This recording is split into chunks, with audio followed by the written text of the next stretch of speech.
Christopher Columbus, as the first man to discover the Americas, is a myopic event that only happened in the minds of Eurocentric historians with an Aryan colonial agenda.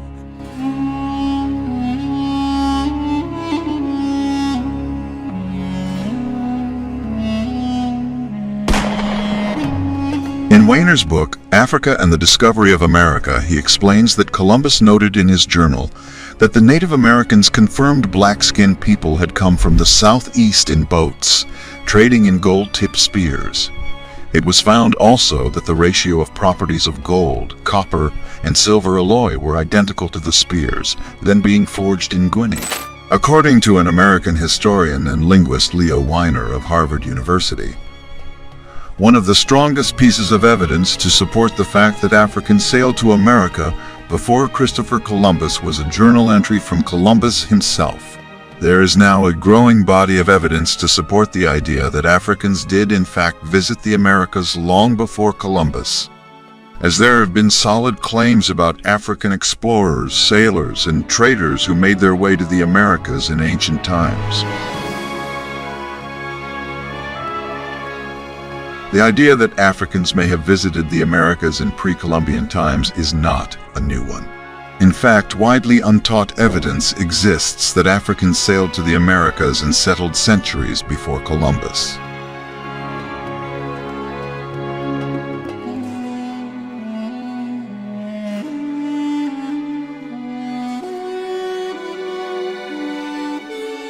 While we commend Christopher Columbus, or should we say Cristobal Colon, for sailing the seas in search of new land on Europe's behalf, he was not the first man to make that journey. However, as is frequently noted on this day, when Columbus landed, natives already inhabited the land. He called them Indians because he initially thought he had reached India. Columbus's first landfall in October 12, 1492, most likely somewhere near the Bahamas or the Dominican Republic, was a later time in history. Let us even limit our scope within Europe, and Columbus will still not be the first European to have visited the Americas, as many genuine historians suspect that Viking Leif Erikson, who established a settlement in northeastern Canada in the 11th century, was the first European to come to the Americas. The truth is that black Africans, Indians, Polynesians, Chinese, and Arabs had visited the Americas long before Columbus. Enormous Olmec head statues with African facial characteristics found throughout Central and South America support that Africans had settled in America long before its apparent discovery, ranging up to 11.15 feet in height and weighing 30 to 40 tons. These statues generally depict helmeted black men with large eyes, broad fleshy noses. Columbus was never the first man to arrive at the Americas, rather he was the first to commit genocide.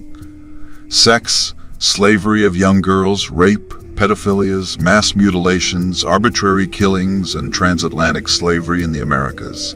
The manufactured history by Columbus's European sponsors must be exposed and forcefully rejected.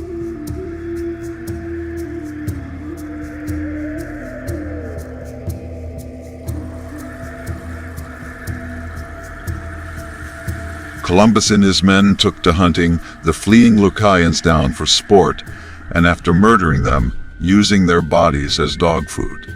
Surviving Lucayans fled to the surrounding mountains to escape the sadistic savagery and barbaric treatment of the so-called civilized Christian Europeans toward them. There are eyewitness accounts of fallen Lucayan warriors being fed to hunting dogs while they were still alive, screaming and wailing in agony as the dogs feasted on their limbs and entrails. Columbus saw this as a perfect excuse to go to war, and with heavily armed troops and advanced weaponry, it wound up being a very short war. The natives were quickly slaughtered, having only spears, rocks, and other primitive tools to fight with.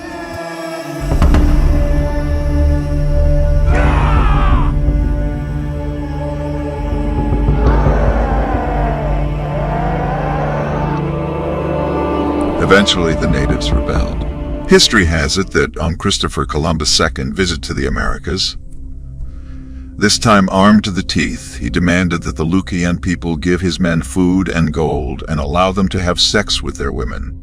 When the Lucayan refused, Columbus responded by ordering that their ears and noses be cut off so that the now disfigured offended could return to their villages and serve as a warning to others. The ugly picture that emerges is of a brutal man who massacred the existing population of the islands, the Bahamas amongst others. Where he landed, used girls as young as 8 or 10 for sex and conducted mass mutilations in his hunt for gold. Matthew Inman, the Oatmeal's author, not only exposes this myth but also shows us who Columbus really was. The U.S. celebrates October 14th as Columbus Day as one of its 3 federal holidays, reinforcing the myth that Columbus was a great explorer who discovered the New World. Research by some scholars provides population estimates of the pre-Columbian or pre-European contact of the Americas to be as high as 112 million in 1492, which declined to less than 6 million by 1650. The so-called discovery of the Americas by Christopher Columbus was followed by possibly the greatest demographic disaster in the history of the world. He described these people as having black skin, curly hair, and other features that were characteristic of Africans. Similarly, the Italian explorer Amerigo Vespucci, who traveled to the Americas in the late 15th and early 16th centuries, wrote in his accounts that he had encountered people of color in the Caribbean region. He also notes that some of the indigenous people had features that were characteristic of Africans, such as curly hair and dark skin. In his book, Natural History of the Indies, he describes seeing Negroes among the indigenous people of Hispaniola, present-day Dominican Republic, and Haiti. One of the most well-known accounts of African presence in the Americas comes from the Spanish explorer, Gonzalo Fernández de Oviedo y Valdez, who traveled to the Americas in the early 16th century. Thor Heyerdahl was a Norwegian adventurer and ethnographer with a background in zoology, botany, and geography, made voyages to demonstrate the possibility of contact between widely separated ancient peoples, notably the Ray I expedition of 1970, when he sailed from the west coast of Africa to Barbados in a papyrus reed boat. These strong currents, which Malay oral tradition describes as rivers in the middle of the sea, could have helped propel African vessels to the American continents. Travel between Africa and the Americas was possible because of the worldwide ocean winds and currents that caused drift routes from east to west. Africans were indeed sailors, that a division of Negro sea captains and mariners is reported to have been in the Egyptian navy of the 19th dynasty, and the East Africans sailed between their countries and China in the 13th century. How could Africans who are not popularly known as seamen have crossed the 1,500 Atlantic miles to the American continents? Early 14th century Atlantic expedition headed by Mali King Abu Bakari, i.e., may have reached the Americas. The launching of the expedition is recorded by Arab historian Ibn Fadl al-Omari.